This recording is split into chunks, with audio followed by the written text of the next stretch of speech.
Oh, okay. Hi, everybody.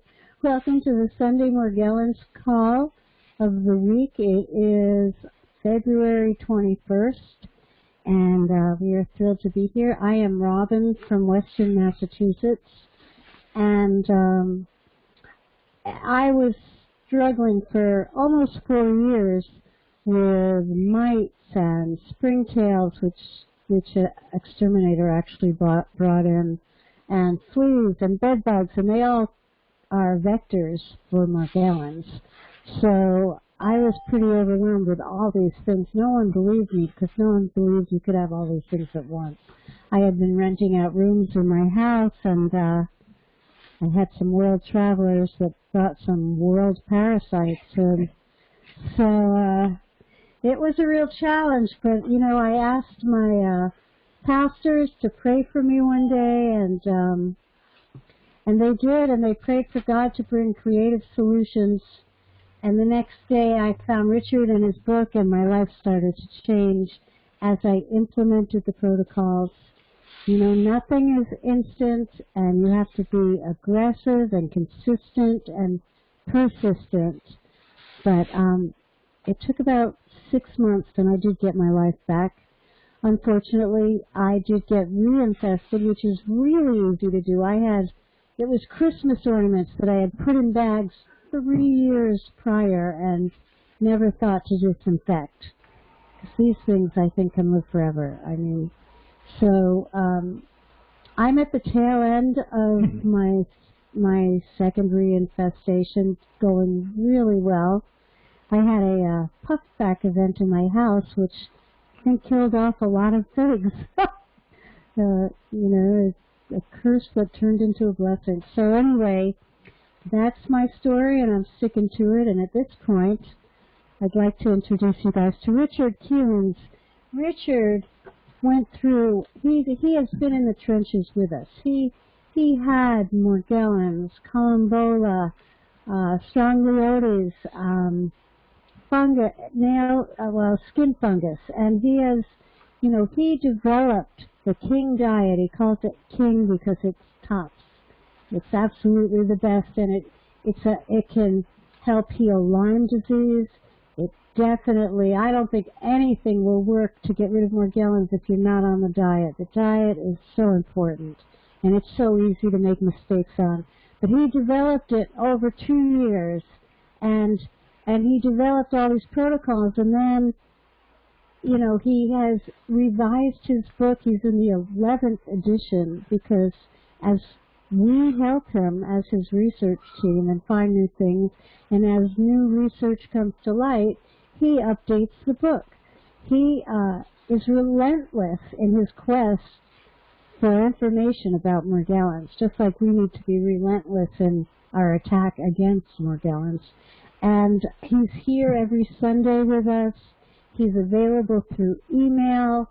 He will answer questions. It's just wonderful to be working with him as his co-host. So I'd like to introduce you guys to Richard Kuhns, the author of How to Get Your Life Back from Morgellons and Other Skin Parasites. Thank you so much, Robin, for that wonderful introduction. Thank you, thank you, thank you. It's a pleasure to be here. You know, I saw a Facebook post the other day that kind of summarized up what we've been saying, and our purpose here is every week. And I've said this, you know, these skin parasites, going back to the 90s, I was in a fight for my life. Suicide was an option at that point. But I had a 4-year-old son, and I just wanted to see my way through, and I worried day and night that I might infect him and have a worse problem, but fortunately I didn't. So it was a fight for my life, and I was just so fortunate to figure out the diet by accident. So this program really, as Robin said, the crux of this program is this thing called the King diet. It took me 2 years to figure it out. Getting your life back from Morgellons and these different skin parasites and the different complications that come in, it's like driving a vehicle, not with one clutch. I mean, most people don't even know how to drive a clutch car, but this car's got 4 clutches. All right, so it's important that you know, when you're driving a vehicle with a clutch, if you let the clutch out too fast, it stalls, and if you don't let it out fast enough, the engine revs, makes a lot of noise. So it's important that we do 4 things, at least 3 of them, simultaneously, and that is, 1, the diet. The diet is critical. It is very strict. It is very non-forgiving. The advantage is, it took me 2 years to figure it out. All you got to do is make it work for you. I always say, don't try the diet, do the diet. And if it's not working, then figure out why it's not working. Like one lady found that she can have rice, but only a certain time of day. You keep a diary of what you eat and how you feel 20 minutes after. The goal is to get to where you have little, if any, itching or biting sensations, and then you know the diet is kicked in. That is so wonderful, and you sleep through the night. So the diet is critical. This lady also couldn't have any fats, strangely. The diet is very specific here. It's not a healthy diet. You can eat all the hamburger you want. That would be very unhealthy. You can eat all the fresh vegetables you want, and that'd be very healthy. So it's up to you to make it as healthy as you want. But the interesting thing about it is many things that are considered healthy, like olive oil, is not good for this diet. Vegetable oil. The bugs, the organisms love these things. So fruit, except for lime and lemon, will feed these organisms.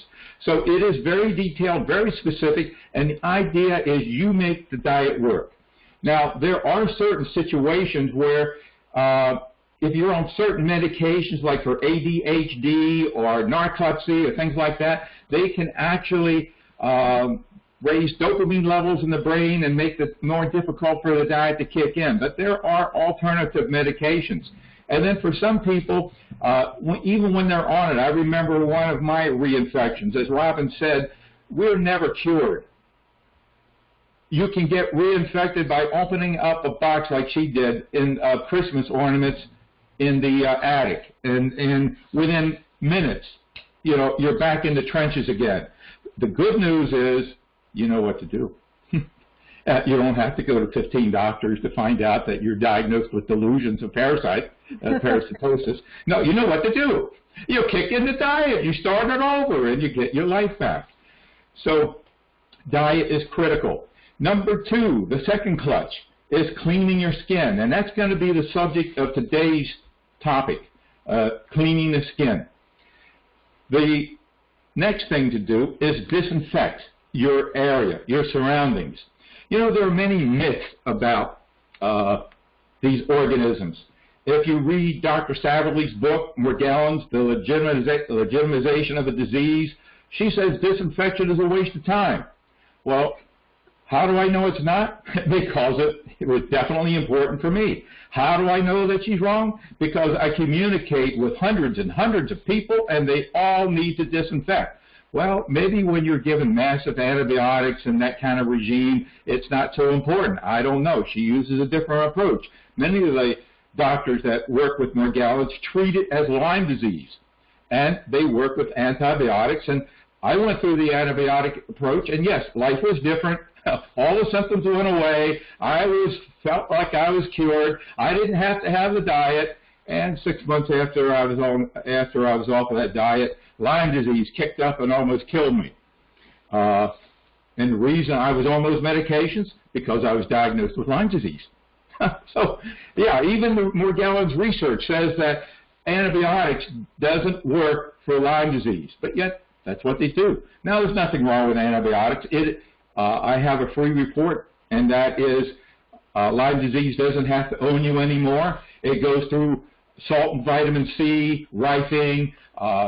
You can even go to Europe and go to a clinic and have your body temperature raised for 107 degrees for a period of time, and that will get rid of Lyme disease, and about $3,000 or maybe $20,000. But, hey, whatever you need to do, you do. But interestingly enough, I got my life back from Lyme disease not by doing any of those.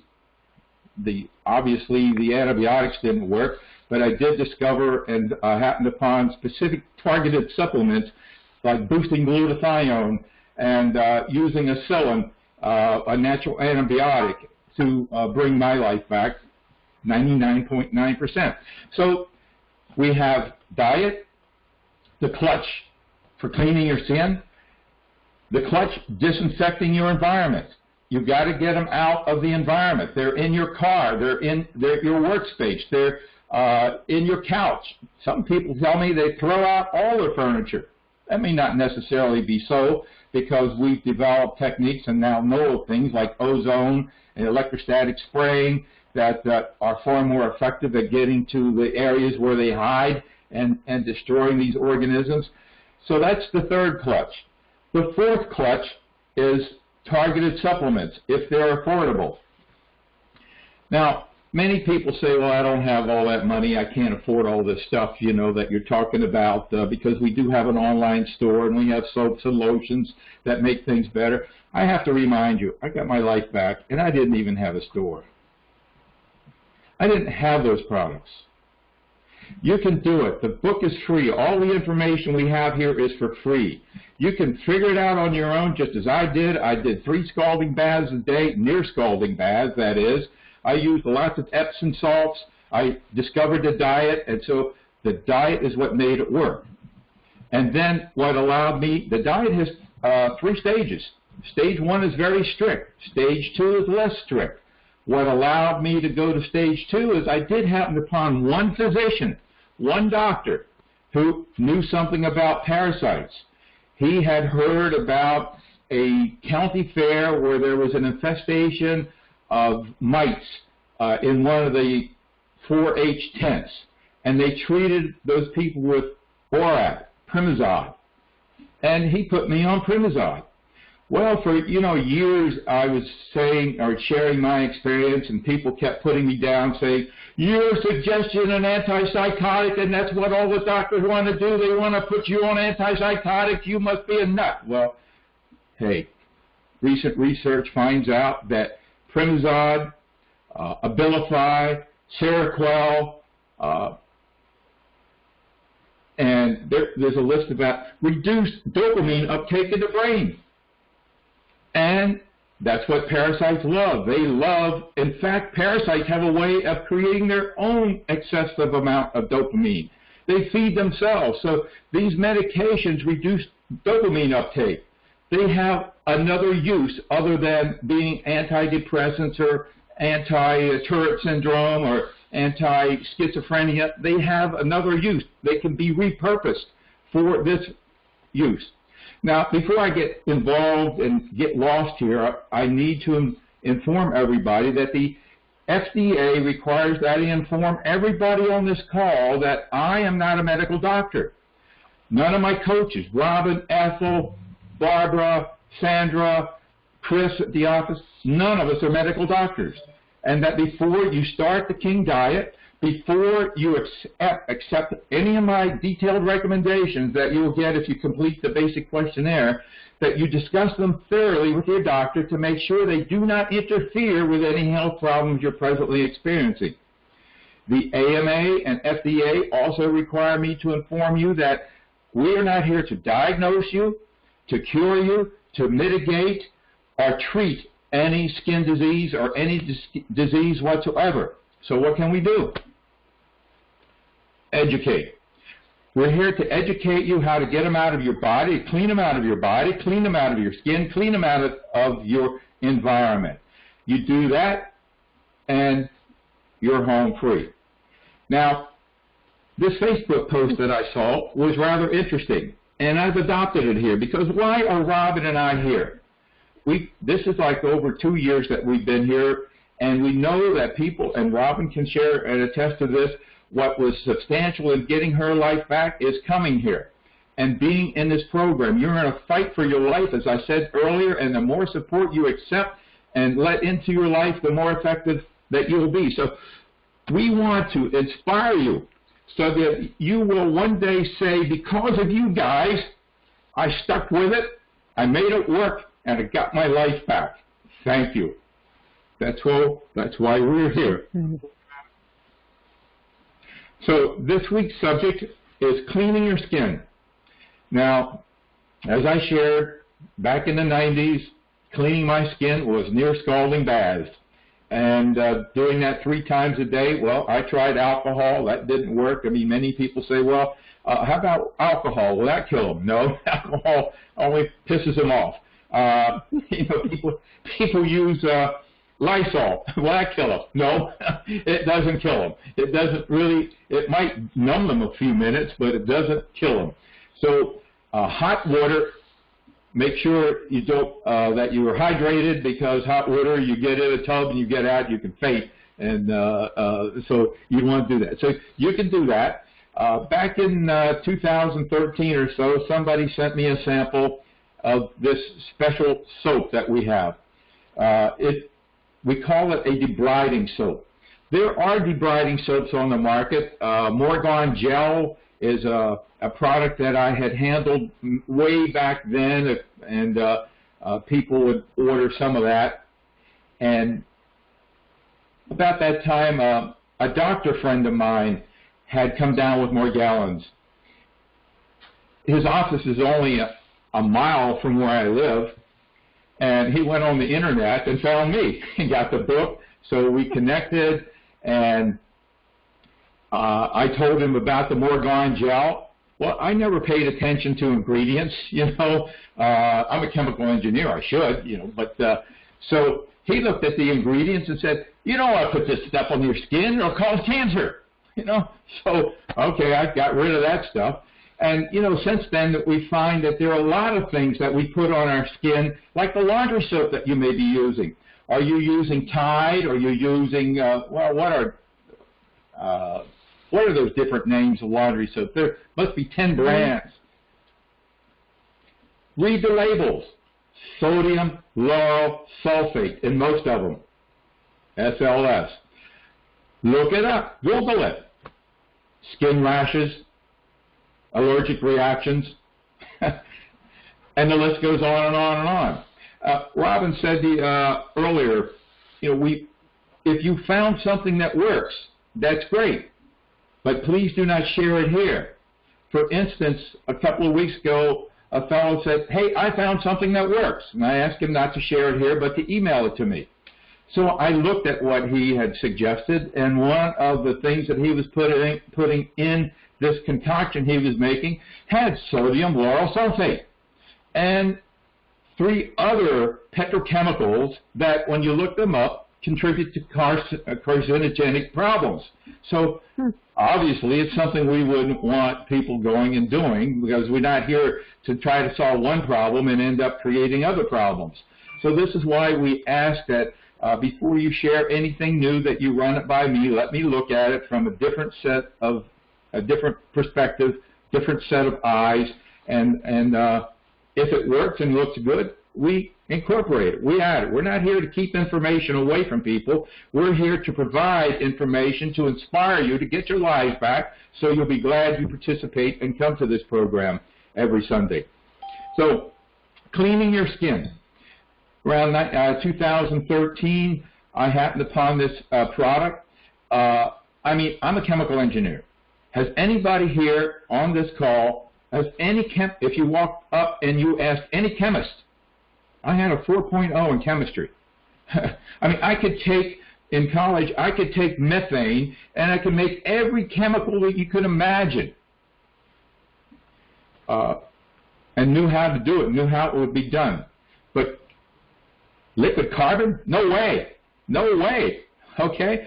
The only way to make liquid carbon is to take graphite and under high temperatures and high pressures create liquid carbon. Tremendously expensive. Well, fortunately for all of us, there is an individual who figured out how to take corn extracts, oats, rice, and natural alcohol under specific conditions of pressures and temperatures, not the ones that you would need to reduce graphite, but he figured out how to make bioform carbon. That's why it's called bioform. It's not from crystalline. It's bioform carbon. Chemical analysis is that it is 80% carbon and the rest of it's nitrogen with traces of ammonium and towel oil and natural alcohols. So particle size, it's 6 angstroms. If you look at the carbon atom, it is 6 angstroms. What this does is it breaks up water. Now, water has surface tension. Things sit on top of water, you know. Boats and things like that sit on top of water. And so when you put this carbon, it sinks the boat. The H2O, water is not H2O. It's more like H20O10. It clumps together. It's got surface tension. And when you add liquid carbon to it, it makes it H2O, which is 3 angstroms. Now, your skin pores are maybe, I'm trying, just going from memory, I could be wrong, but they're about 70,000 angstroms. So, hey, there's no problem with this liquid soap, as we call it, getting through the pores and into the pores of your skin. And when we get into the separation between the cellular structure, we're talking maybe 200 angstroms. Well, there's no problem for 6 angstroms to go deeper and deeper and deeper. Now, what is interesting is that this carbon molecule has a way of irritating. I mean, so if there's anything in the subcutaneous layers of your skin, like bacteria, like viruses, like fungus, like parasites, it irritates them, brings them to the surface. This is why we call it debriding. So I introduced this soap way back in 2013 and just sent out people, and it was explosive. Everybody wanted it. It works. It works. It's incredible. So cleaning your skin, we suggest taking baths. 1 capful, just 1 little capful. The cap you take off the bottle, you pour it over. Now, I learned the hard way. In the beginning, all I did was use the soap. And I have a whirlpool, and I turn on the jets. And everything was fine. It would foam up and soap, and I'd lie there and keep the heater on. So it was great. And then one time I got in the tub, and I didn't realize that these jets should be disinfected. So when I got out of the tub, I was red all over my body, red. And I looked at the pillow, it's this foam pillow, and it looked like something was eating it. Well, introduced skin fungus. So I learned to disinfect, and I learned what skin fungus is. It itches. It's bad news. And its importance, chapter 3 of the book is like 50-some pages long. It tells you all of the different disinfectants that you can use along with the nature's gift. You see, the nature's gift brings this stuff out of your skin, irritates it, brings it to the surface. The dilution ratio, like 1 little capful in a tub, is like the 1 to 20,000. So it's not strong enough to do anything to hurt these organisms, just irritates them and brings them up, brings them out of your skin, debrides your skin. So you want to use a disinfectant. It could be Epsom salts, it could be borax, it could be peppermint oil, it could be oregano oil, it could be any of the wonderful essential oils. It could be apple cider vinegar, which is the preferred one if you're dealing with skin fungus, and many people who complete the questionnaire do have burning sensations of the skin.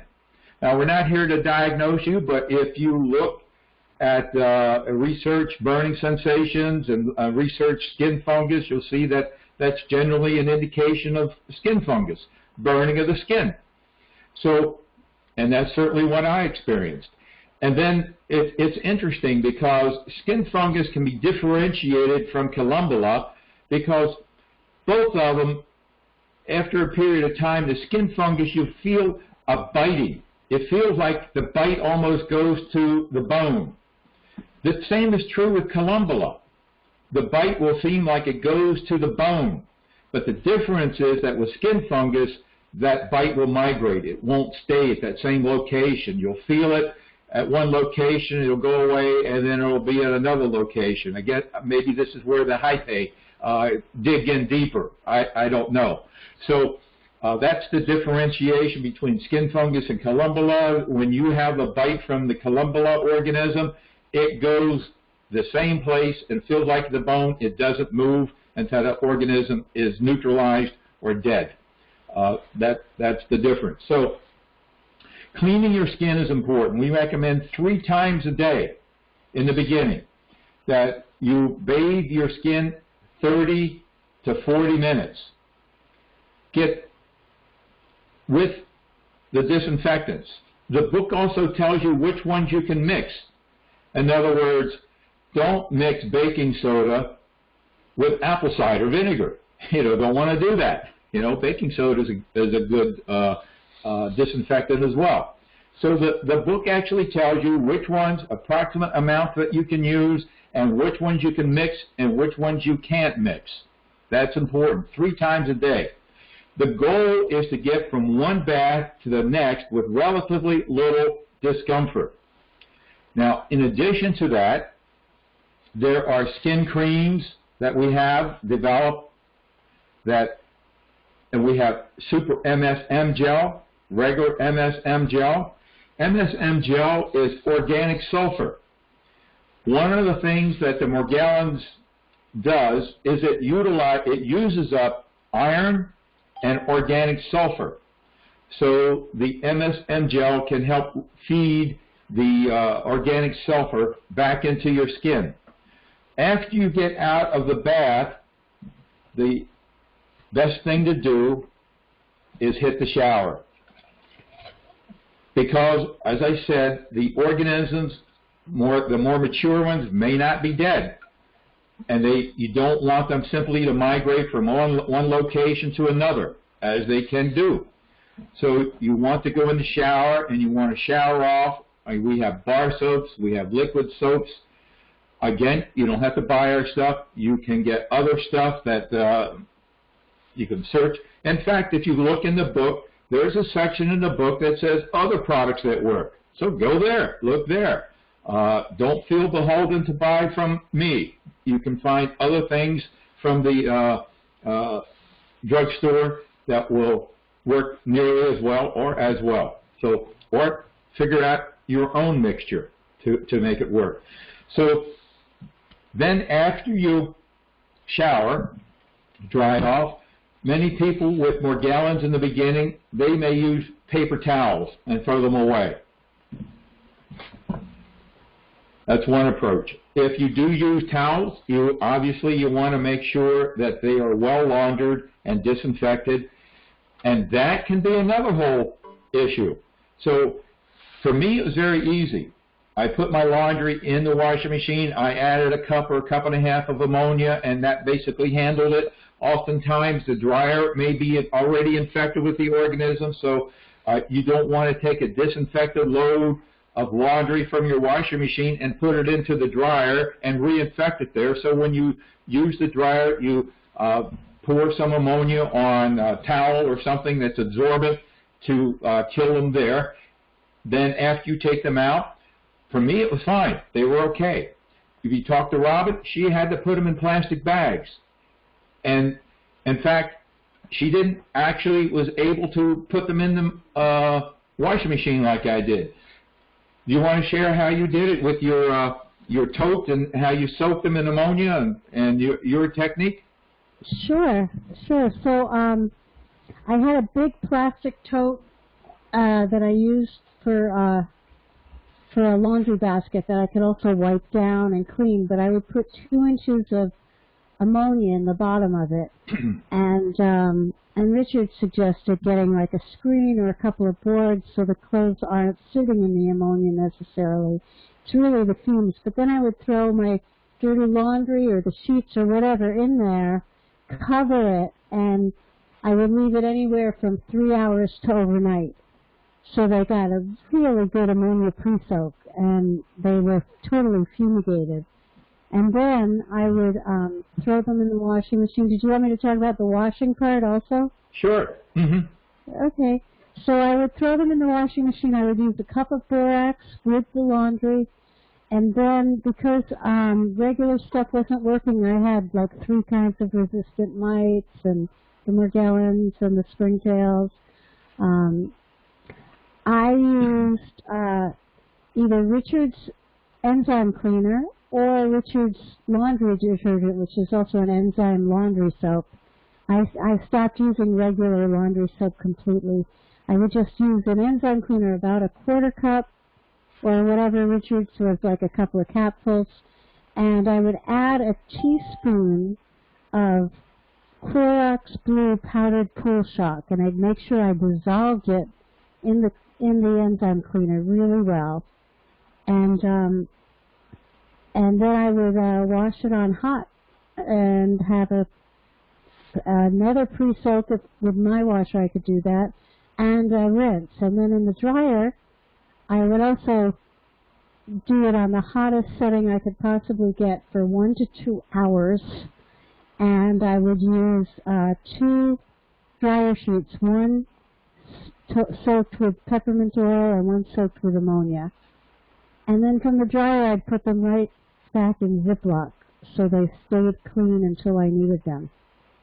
And I washed my bedding every day. I had zippered vinyl mattress and pillow covers so I could actually have a pillow. I mean, for a couple of years I had no pillows at all, and I discovered the zippered vinyl pillow covers and mattress covers, and it made all the difference in the world.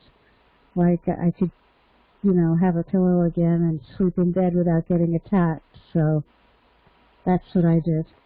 Thank you. You reminded me of one thing I forgot back in the part where we're talking about baths and putting the Nature's Gift in the bath and using essential oils. We've also learned that, essential oils float. So if you simply use the dropper and put the essential oil into the bathtub on the water, particularly if you're using peppermint, it's going to freeze you. I mean, you're going to feel frozen. So the idea is to, when you put the Nature's Gift into the cap, you add your drops into the cap with the Nature's Gift, and the Nature's Gift will then disperse it among the water molecules in the tub, and it won't just be floating on top of the water, which would be, more effective bathing, because instead of just the essential oils being on top of the water, they're going to be all throughout the water. It can touch all parts of your skin more effectively. So we're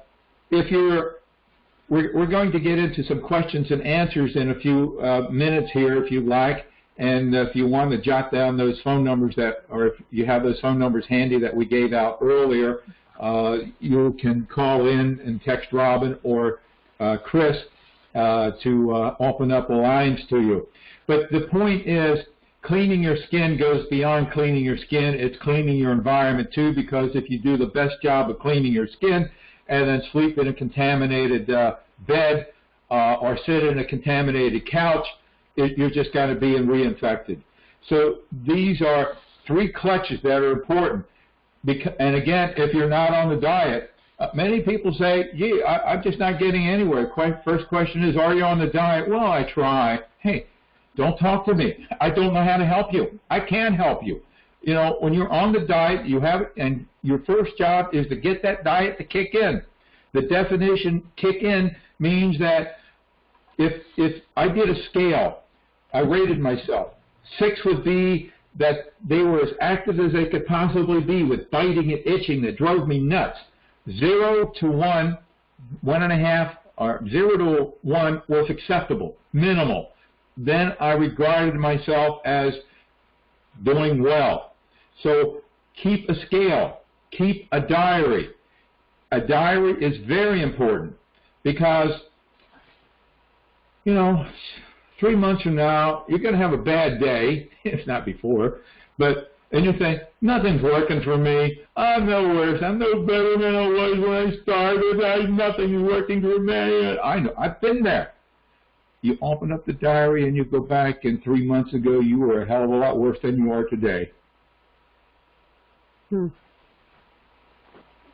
So keep that diary. It's important. It keeps you on track. Keep coming back to our program. Ask questions. We're here for you. So if anybody would like, yes, would you like to add anything? I would like to add, you know, when you say you're doing the diet and it's not kicking in, it's very easy to make mistakes on the diet. So I would encourage everyone to actually read labels, read the diet part of the book over and over, and figure out, you know, there are like essential oils that you can take internally that are not on the diet, that will actually activate parasites. There are things in orange oil. Orange oil, wormwood. There's all kinds of oils that are not on the diet. There are ingredients that are hidden in foods, especially processed foods, that are not on the diet. And if the diet isn't kicking in, it's usually because you're missing something. And it doesn't mean the diet doesn't work. It means you need to get it right. So I want to encourage you to not give up on it, because the diet is amazing. I mean, it took me a long time. It took me months to get, partly because my environment was so bad, that my environment was so infested. But the other reason was I was making little mistakes on the diet, like getting stevia that has sugar in it, you know. So don't give up, but you can get the diet right, and it will make a huge difference. And one lady is into research, so she goes outside my book, which is okay, and she reads everything, and she found that cod oil is great for parasites. So she started consuming cod oil. Big mistake. These parasites love cod oil. And of course she was wondering why she had a setback. And then another. She found that papaya seeds are not good for parasites. Parasites hate papaya seeds. So, I mean, and I know she is critical about this diet. It's very important for her to be on this diet. And she tried the papaya seeds. And 4 days later, she's wondering why she had a backslide. Is it the papaya seed? Yes. So be careful of what, if it's not listed, do not consume it. And if you do consume it... I'm sorry to interrupt. I just want to say, for example, like rice flour is one of the flours we can use, right? But if it's refined rice flour, it converts to sugars quicker than rice flour where the ingredient says brown rice as opposed to rice flour. And I was, you know, experimenting making cookies with rice flour, except that the ingredients weren't brown rice. They were rice flour, and I had a horrible reaction. I had to throw out that whole batch of cookies. But when I make things, when the ingredient in the rice flour is brown rice, I don't have any reaction. So, you know, you got to figure things out. It takes keeping track of what you're doing and what things cause reactions and what don't. See, the question is not, will the diet work? The question is, can you make the diet work? It will work if you make it work. And that's where the diary comes in. It took me 2 years. It doesn't have to take you 2 years to figure this out for yourself and what idiosyncrasies your body may have to different foods. So anything you'd like to add to the subject, Robin, on bathing and cleaning? I did think of one thing. We do have a lot of creams in our store. Now, many people talk about these organisms coming out of their skin, and this is where the creams oftentimes come in, especially our exfoliant cream. So most creams that you find on the market, you apply to your skin, and that's it, right? Okay.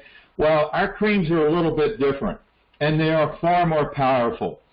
So when you apply a cream, any of our creams to your skin, you first wet it. wet your skin, ideally with diluted Nature's Gift. We call it... Mouthwash. What's that? The mouthwash body wipe. Yeah, you can just use the body wipe, which is diluted Nature's Gift, or you can use our mouthwash, which is a little stronger and has cinnamon and peppermint and ionic minerals in it. But you wet the skin first, then you apply the cream. Now, you rub the cream. It turns white. You keep rubbing it until all that whiteness goes away. But you're not done. You're not done. You wet it again with the body wipe or Nature's Gift, and it will turn white again. And you rub it until all that whiteness goes away. You can do it again. Wet it again, and if it turns out white again, you rub it until all that whiteness goes away. And you know what happens? Things start popping out. Crystals come out, plastic-like organisms come out, all kinds of things start coming out that wouldn't be coming out otherwise. So that's right. Deep cleaning your skin, it's important. Realize that if you've had this for years before you got into this program, there's perhaps 3-4 layers of your skin that are basically dead and doing nothing but inhabiting organisms. And they need to all be brought out so new skin can replace the old skin. And you can get rid of that stuff. Cleaning the skin. Very important in getting your life back. Anything else you'd like to add, Robin? Yeah, I want to say that the skin cleaning, the bath is so important, and it reaches places you can't reach, like your back maybe. But after the bath, you know, I mean, I had been like 4 years, almost 4 years before I found your program, and I used a lot of your creams, but I also kind of invented my own and mixed them with yours. And literally after the bath, I would shower, and then I would use, you know, the debriding soap or the mouthwash or the enzyme cleaner to wipe down my body, and then I would use the creams. It would take 4 hours before things stopped coming out of my body. And that would be like for a couple of months. Every time I took a bath and did the creams, I'd be rubbing them into my body and pulling things out for 4 hours. And then, you know, as I got better, it would take a half an hour or 15 minutes or 10 minutes, you know, and I'd less baths. But when you first start doing this, there's so much stuff there. It takes a long time. So especially the evening bath, you don't want to start it at 10 at night because then you're going to be up to 3 in the morning. you want to start it at like 8 at night and you'll be done by midnight, hopefully. Well, you know, people... But it takes time. It takes people always say, I have a life, I have a job, I don't have time for 3 baths a day. Well, hey, I had a life, I had a job. I'd get up at 6 a.m. instead of 7:30. I'd get in that bathtub for an hour. You can sleep while you're there. That's right. I'd come home at 4 p.m. I'd get in that bathtub for an hour. You can take a short nap. And at 10:30, I'd be back in that bathtub again. You want to make sure you don't stay all night in the tub and sleep. Right. So you can do it. You fit it in. It's a second job that you have. And I only did the creams once. I didn't do like a major cream rubbing in every time I took a bath. I'd do that at the end of the day because I just didn't have enough time, you know. So, but it worked for me. I mean, I would take baths, I would put stuff on my skin, but I wouldn't spend hours doing it like I did at the end of the day. And it made a big difference. I mean, you know, and I'm at the point now in this second infestation, I take 1 bath a day and 1 shower a day, and after the bath, I rub all the creams in, and it takes, I don't know, 15 or 20 minutes. That's about it. Not much comes out, but I just do it anyway.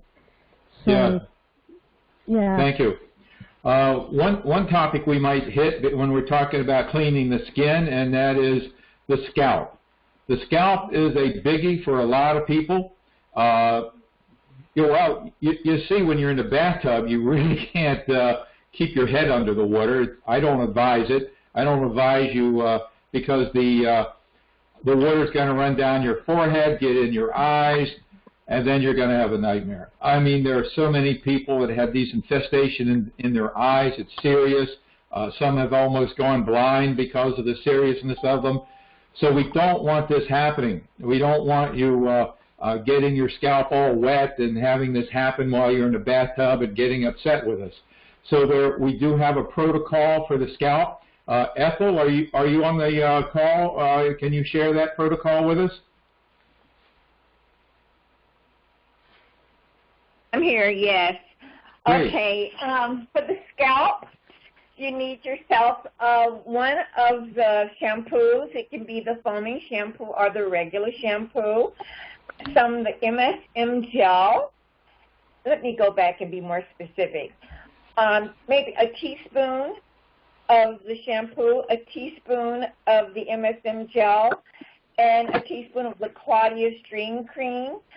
About 4 or 5 drops of your essential oil. Clove oil is best because the mites really don't like the clove oil. Take all of that and make it into a mixture. Put it into your scalp, along with some water, and really, really, really massage it in. Put Vaseline around your hairline so that the solution nor the parasites will drip down into your face. Have it nice and moist. Put on a swim cap and do that 2 or 3 times a day until the itching and the biting starts to subside. And then just continue to do it periodically as a maintenance or preventive. And you're going to need to do the same thing for your pillows. Make sure you have a nice plastic case on your pillow, and that you can, take the cloth case off and wash it and wipe down the pillowcase. And the same thing for your car. Make sure that you're treating the headrest in your car. I think I got it all in. Thank you, Ethel. Thank you. Good. Great. You're welcome. So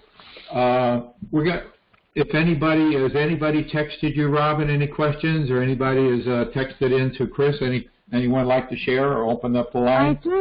I do have one question that was texted, actually 2. Let's see if I can. So in your Lyme book, you say chloride water is not good for Lyme. And do you suggest connecting an alkaline filter to the water pipe, or maybe getting a pure, something like a pure water filter for the water? What do you suggest to get the chloride out of the water? For what purpose? For bathing, or? No, for drinking. Sorry. Oh, drinking. Oh. I suggest going to bottled water, having it delivered. Do not buy the plastic jugs that you find in the stores, the light plastic jugs. I don't know how many credit cards worth of plastic we each consume every year. So you want to get your bottled water in either Lexan or glass and drink from that. If you can get a water distiller to distill your own water, or I'm told that you could probably find maybe on eBay a device to make reverse osmosis water. That would work. But having good quality water is good, especially if you're using the ionic minerals. You want to use distilled water there, or the reverse osmosis water if you can. Or even good quality bottled water is okay with the ionic minerals. Okay. That's all I've got. Yes. Sorry, I have a question. Thank you, Chris. I've been on my journey for like 3 years, and I'm way better than I was when I started. But I still have a lot going on. And I was on the diet for at least a year. And I'm still on the diet, but I allow a lot more things now than I used to. But what I'm wondering is, when people say they've got their life back, are they actually completely getting rid of Morgellons? Or is it just that it becomes in remission or inactive? Well, I think the answer is remission, if anything. As Robin shared, she got reinfected after her getting her life back. We are never immune to these organisms. It's like if you get bit by a snake, it doesn't mean once you get well that another snake can't bite you. You know, I think that's a terrible, but so they're organisms, and if you come in contact with them, you are susceptible. We know that. Not everybody is susceptible. We don't know what percentage is susceptible, whether it's one person out of 5 or one person out of 50. I remember someone writing me and telling me when I mentioned in the book that Morgellons is contagious, she thought I was wacko because she had a company of 250 people and she was the only one in the company that had it. Well, okay, she's lucky. Dr. Saverly writes in her book that it's not contagious because she's been working with people for 20 years and she's never picked it up. Hey, she's lucky, you know, but there are hundreds of people that have written me. One lady said, I just picked it up on an airplane seat last week. You know, so it's contagious, but not everybody's susceptible. So, as I said before, if you do encounter it again, instead of going wacko like we always do in the beginning and go to 10 doctors and get the same 10 results that you're delusional or I don't know how to treat this or I don't know what it is, you now know what to do. You got the book. You have everything at your disposal. You have this program. You can come back and you can get your life back. I've been personally reinfected about a half a dozen times. In the summertime... I'm not talking about being reinfected. I'm talking about it just remaining in your body dormant where you don't notice it until maybe you eat the wrong thing.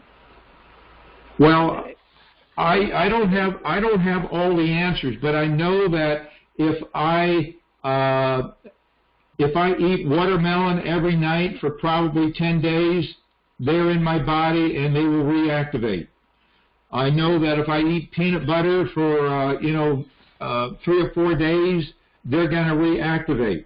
But you know, bottom line is I can eat everything I want with consideration, and so you never want to abuse the diet. Although when you get to where I am, you can eat everything you want, but you don't want to do it repetitively. Right. Okay. Thank you. Thank you. I have a question, Richard. Yes. This is from Joanne. She says that she sometimes uses hydrogen peroxide in the bath, and she has read that some people say it also works well in the environment, and she wanted to know what you think about that. About using it like spraying in the environment? Yeah. Well, hydrogen peroxide will oxidize things that it's sprayed upon. So I'm not an expert, but I would be leery about using it in the environment. Good point. I mean, like you use it to color your hair, right? To lighten your hair. So it's going to do that with whatever it touches to some degree.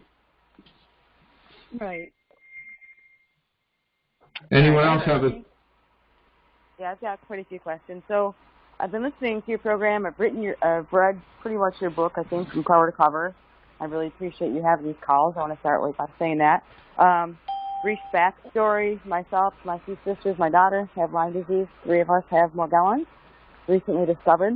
A lot of folks are really talking about this Ivermectin, and I see you touch on it there in the book, but in terms of topicals and taking it internally, I mean, what are your thoughts on that? Well, ivermectin is basically recommended for treatment of scabies, along with maybe a double descending dose of prednisone. Ivermectin and albendazole is recommended for treatment of strongyloides cervicalis.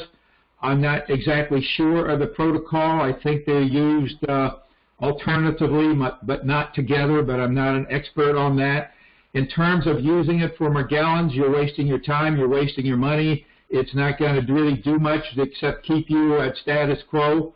There are a lot more effective things that you can do than ivermectin. I've been using your soap, and definitely there's fibers all over the bathtub. So for any of you who's not bought the soap, I can attest to the fact that it does work. Thank you. Yeah, no, it works.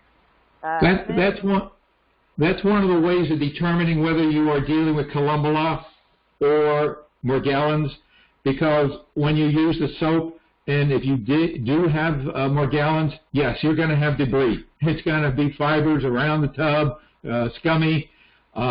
If you are only dealing with Collembola, you're not going to have any fibers. You're not going to see much of anything in terms of debris in the tub. So that's one, yes. There's been a lot of white little flying things around, right? And so I put the duvet cover away. I got rid of that. I've been using the ammonia, doing all these things. But I'm also not convinced that there's a secondary problem somewhere, some sort of a mite. So my sister was in Michigan. I live in Florida, right? So how do we both, I know it's only a 10% ratio of Lyme people that have this, right? And so I guess I could have caught it from her. I don't know. She had an interesting story. She had flea infestation, so she had to have, and maybe that's where she got it, because I heard Robin mention that earlier. Maybe she brought it to me. The kids come down here and they all hang out. Now she said that she's finding these Morgellons, though, in her kids' scalps, which is alarming, right, because they're young, and she's freaking out. So she's been taking the ivermectin. She's doing topical creams in conjunction with antibiotics, and I think with a gut bacteria situation, there's got to be a better way to go. Now, what I can tell you as well is I use the topical tea tree oil, and white things protrude from my skin within 10 minutes. Well, there are 40,000 species of mites, according to Britannica. There are dozens that, if you talk to any entomologist, they will say that it's impossible for mites to inhabit the human skin. But again, in my 20 years of experience in talking to people, they're not correct. The research on this stuff is so scant. We go by such little research. There's one research project done back in the 1950s in which country? Sweden, I think it was, that found Collembola on mankind and being a pest and a problem, and they suggested lime sulfur as the approach to disinfecting. So we have lime sulfur in the store. Then around 2002, the National Pedullosa Society did a study. They took 21 people, about 21 people that were diagnosed with delusions of parasitosis. Now, this is even before the word Morgellons was coined, before Morgellons was coined. They took 21 or 22 people with delusions of parasitosis, and through expert microbiology, microscopy, they found 19 out of 21 infested with Collembola. And that's before Morgellons, okay? So the statistics are that basically 8.3 out of 100,000 people have Lyme disease. Statistically, as many as, I think... well, they're saying at least 375,000, right, a year is what they're predicting right now, but that's just for the CDC. There are no actual statistics on how many nationwide have delusions of parasitosis, but I think it's a lot higher than 8.3. And if we go by the National Pedullosa Society findings, again, these are scant. There are only 2 research projects. That means that Morgellons and skin parasites are an epidemic that tower over Lyme disease. Yeah, I don't know why we're more opportunistic. Scary. And then the research is so scant, there's only this one research project that shows that when you decrease uptake of dopamine in the brain, it reduces parasitic activity. we have such scant research, but it all fits in and it all makes sense when it comes to what we're dealing with. I got you. Yeah, so for the eyes, if I had too much dopamine going on, I'll notice my eyes getting really itchy. I will say that the colonic sulfa drops have been effective. Now, there has to be the bio delivery system. It's got to be like the good sulfa drops, but I've been using those. Those work good for that. But with your disinfection systems, right, we're talking about ozone. You also see these hospitals now using high grades of UV, which you can't expose yourself to. You got to leave the room, right, and do the whole room. But, I mean, what do you think is the most effective if you're trying to use that type of approach? Well, the UVC light, Robin has a lot more experience with that than I do, but it's rather limited. It doesn't clear a big space at a time. You got to move it around, and I would suspect that the organisms are going to move out of the way. Maybe it's good for closet space, but what is it? You think about maybe 4 or 5 square feet, the UVC will work, Robin? No. It will only work on, I actually found a scientific study, and it only works on, to kill things, it only works on about 1 to 2 square feet. And you have to leave it on for at least hours and hours. So that makes it kind of impractical because these organisms will just move out of the way. Very tiny space. They're trying to use them in the bedroom. Helpful. I'm sorry. What? So the ozone technology, I'm not as familiar with that. I haven't read as many studies about that, but that's something you guys mentioned earlier today. So the ozone used by the machine, and it's supposed to cover also that type of square footage, 4 to 5 square foot, or is it a little bit better in covering more square footage? Well, the ozone machine, I think our new machine does about 7,000 milligrams an hour. Maybe it's 5,000, but it's good for 500 square feet. The manufacturers say it's good for 1,000 square feet, but they're not talking in terms of Collembola and mites. They're talking in terms of bacteria and viruses, cleaning them out of the air. So we limit it to around 500 square feet.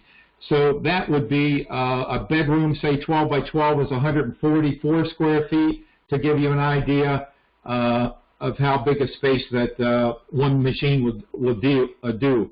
If you have a big area that is 1,000 square feet, you would use 2 machines and space them apart. Do you list the brand? Manufacturer? What? Do you list the brand or the manufacturer, like on your website or where? It's all of our machines are made by Forever Ozone. Okay, so you guys are distributors. That's cool. Yeah, we're a distributor. They've been developing this machine over the last few years. It came originally just as plates in a generator, and you set up your own fan, and now it's a pretty good-looking integrated unit, and it's very inexpensive compared to what you're going to find out there in the marketplace. The other thing to clean the environment that we're very tuned into with is electrostatic sprayers. We have one called Victory Sprayer in our website. It's $850. Ethel, our breeding coach, has forwarded me some information on Amazon where there's one that's a far lot less expensive. We've ordered it, but we need to test it because just because it's cheap doesn't mean it's going to really work. So we're looking into that. We cross our fingers, and if it works, then we'll have a much more economical method of using electrostatic spraying. Okay, so you go back a couple of comments to determine if they're taking this out. What was your name? My name is Michelle. Robin, you're not very loud. I can barely hear you. You can barely hear me? Okay. Yeah. Let me see if I can turn it up a little bit. I'm using a different microphone because someone told me my microphone was muffled. Okay. Is that better? That's better. Yeah. All right. So I just wanted to say a couple of things. If you're seeing white things floating around or flying in the air, there's a really good chance that it's Collembola and springtails. And they can also be the white things that are coming out of your skin. In the environment, Garden Safe Fungicide 3 is an organic pesticide that is very effective against springtails. And I would suggest mixing it with an enzyme cleaner because otherwise it works great on wood, and you can even rub it into wood furniture, but anything else it could stain. The other thing I wanted to say was about the ivermectin. You really should not use it except under a doctor's care because it can damage your liver. And there is a protocol, you can even look it up online, another protocol for mites using ivermectin and permethrin, where it's timed like 2 days and then 2 weeks off, and then 2 days and 2 weeks off, and then 2 days. And again, you need to be under a doctor's care for that. Sure. If you have resistant mites. Well, let me make one protocol out and bring it to them if you want to, but I don't recommend ivermectin unless everything else has failed. Let me make one correction. Collembola are not capable of flying. That's some kind of mite that you have in the air. Collembola can only jump. Right, but it looks like they're flying. They can be caught in air currents. They can be caught in air currents, but if you see something flying, that's typically some kind of mite. And the electrostatic sprayer is fantastic at wiping them out. Destroys them quickly. Right. Okay, microstatic sprayer. And of course, you want to set diatomaceous earth. You want to sprinkle that everywhere. That was my first approach. My first approach was I bought a whole bunch of ladybugs because I read that they eat these things. I released them. And then stupid me bought diatomaceous earth and spread that all around the house. So guess what happened to the ladybugs? They died. So today's earth, I think I'm going to get that and put it where my dog sleeps and on his bed and all that kind of stuff. And I know it makes a mess. But when I see these things under the microscope, which I only have 1,000 time power, I don't have a 2,500 or anything like that, they look like they're bright white. Like, I don't know how to describe, like they kind of glow. I don't know what that means, but so I was asking if a black light would be effective for diagnosing this in the house or not. Well, you can send samples to it's called VetDNA. .com. Now, it's for veterinarian purposes, so you don't want to say that these things came from a human body, but they can identify the DNA as to what species the might be. Before the program started, I was speaking with a doctor that came on, and he's informing me that he would love to have people send samples to him for him to take a look at. So we may hear from him later. Actually, I guess we should, if you have any questions about cleaning your skin, let's address them. Otherwise, we're going to close this portion of the meeting and then go to the question and answer section. I got you. One last question on this, which is about the sulfur, right? I know we're trying to replace the sulfur. So people who are treating internally with sulfur tablets that are self-dissolving under the tongue, are they actually feeding the parasites? Well, we use MSM capsules. You don't dissolve them under the tongue. You consume them, and they replenish your body internally with organic sulfur. I'm not familiar with the ones that you dissolve under the tongue. I can't speak to that. Okay, thank you. I do want to point out that Robin and we don't know everything, and some of the information that we may share, we may correct next week or the week after that, So, I mean, we've learned a lot, but we don't know everything. Understood. I appreciate you.